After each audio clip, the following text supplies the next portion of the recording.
सिंधिया समर्थक के बयान से बीजेपी में मचा हंगामा, पार्टी नेता नाराज। बीजेपी उम्मीदवार का दावा, सिंधिया की सिफारिश से मिला टिकट। सिंधिया की ज्यादा तारीफ, बीजेपी के पुराने नेताओं को नहीं आ रही रास। मध्य प्रदेश में विधानसभा चुनाव के लिए बीजेपी की पहली सूची जारी हो चुकी है। इस सूची में सिंधिया समर्थक 2 लोगों के नाम है, जबकि एक का टिकट काट दिया गया है।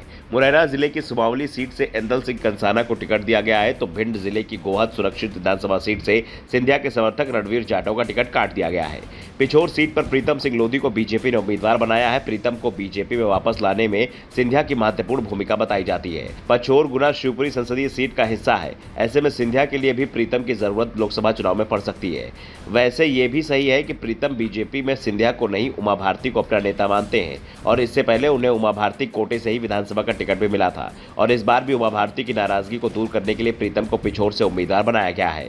लेकिन इस समय बीजेपी में हंगामा मचा हुआ है अशोकनगर जिले की चंदेरी विधानसभा सीट को लेकर। बीजेपी ने यहां से जगन्नाथ सिंह रघुवंशी को उम्मीदवार बनाया है। रघुवंशी को सिंधिया समर्थक माना जाता है और सिंधिया के कोटे से ही उन्हें विधानसभा चुनाव में टिकट मिला है, और ये बात रघुवंशी खुलकर कबूल भी कर रहे हैं, जिसके चलते बीजेपी नेताओं में नाराजगी दिखाई दे रही है।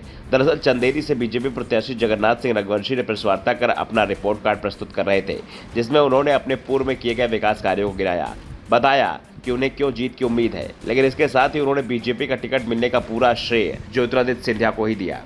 शायद रघुवंशी को भी इस बात का एहसास नहीं था कि ये कांग्रेस नहीं बल्कि मोदी शाह की बीजेपी है। इसमें श्रेय किसी भी स्थानीय नेता को नहीं दिया जाता। मीडिया से बातचीत करते हुए रघुवंशी ने कहा कि 2003 से लेकर 2018 तक अशोकनगर विधायक के पद पर रहते हुए मैंने जिले के लोगों के लिए काम किया है। चंदेरी के परिसीमन के दौरान अशोकनगर विधानसभा का हिस्सा चंदेरी से जुड़ गया था, जहां मैंने काफी विकास कार्य किया है। आगामी समय में यदि बीजेपी का विधायक बनता है तो वहां पर्यटन एवं चंदेरी साड़ी के बुनकरों के लिए विकास का रोड मैप तैयार कर उनके साथ कार्य करेंगे। यहां तक तो रघुवंशी सही ट्रैक पर जा रहे थे, लेकिन फिर अचानक ही वो सिंधिया की तारीफ करने लगे हैं। उन्होंने पार्टी का उम्मीदवार बनाए जाने का श्रेय केंद्रीय मंत्री ज्योतिरादित्य सिंधिया को दे दिया। रघुवंशी ने कहा कि इस क्षेत्र पर ग्वालियर स्टेट के समय से सिंधिया परिवार का प्रभाव रहा है। ऐसे में राजनीतिक रूप से भी लोगों के दिलों में सिंधिया परिवार के प्रति सम्मान है और लोग सिंधिया परिवार को प्रेम करते हैं। ऐसे में मुझे टिकट भी उनकी कृपा आशीर्वाद से ही मिला है। वैसे बीजेपी ने जो सर्वे कराया था उसमें मेरा नाम सबसे ऊपर आया था, लेकिन टिकट सिंधिया की मेहरबानी से ही मिला है। रघुवंशी के बयान के बाद से ही राज्य बीजेपी में हंगामा मचा हुआ है। सवाल पूछे जा रहे हैं, क्या इस बार एमपी में बीजेपी का टिकट सिफारिश से मिलेगा?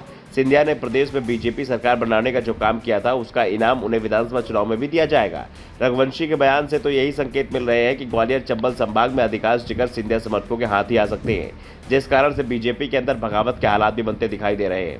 कांग्रेस भी सवाल कर रही है कि बीजेपी के पुराने नेता जो पार्टी संगठन के लिए काम करते रहे, जिनका नाम संगठन की ओर से जाता था, अब सिंधिया के आने के बाद संगठन पीछे छूट गया है। बीजेपी में सिफारिश से टिकट मिल रहे हैं, जिसके बाद जो लोग बीजेपी में बाहर से आ रहे हैं उन्हें टिकट बांटे जा रहे हैं, जबकि जो लोग वर्षों से बीजेपी में हैं उनके टिकट काटे जा रहे हैं।